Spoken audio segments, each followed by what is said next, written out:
नमस्कार सर्वांना। सासू सुनीची जोडी आज बनवणार आहे गाजराचा हलवा। त्यासाठी इथे मी अर्धा किलो गाजर घेतलेले आहेत। हे पाहू शकता, अशा प्रकारे हे छिलून घेणार आहे आणि हे स्वच्छ धुवून घेतलेले आहे। आता हे किसणीने मोठ्या होलमध्ये किसून घेणार आहे, म्हणजे याचे मोठा मोठा किस पडेल। हे पाहू शकता, अशा प्रकारे मी हे गाजर किसून घेतलेले आहेत। मोठा किस पडल्यावर गाजराचा हलव्याचा लगदा तयार होत नाही, मोकळा हलवा तयार होतो।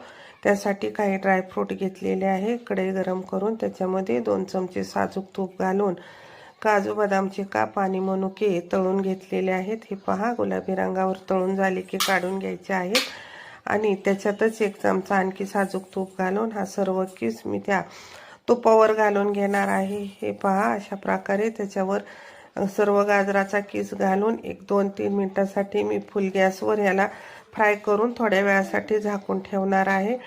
हे पाहू शकता, आपला सगळा किस मी कढईमध्ये टाकून घेतलेला आहे। आता याला मस्त आपण हलवून घेणार आहोत आणि 2-3 मिनिटांसाठी झाकण ठेवून शिजवून घेणार आहोत। अशा प्रकारे हा किस मी भाजून घेणार आहे, पाहू शकता।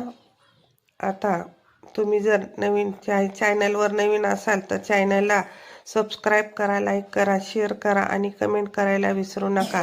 जास्तीत जास्त सबस्क्राईब करा आणि शेअर करा। हे पहा, आता याच्यामध्ये फुल फॅट क्रीमचं दूध मी 1 पेला टाकून घेतलेला आहे आणि पुन्हा त्याला झाकण ठेवून शिजवून घेतलेलं आहे।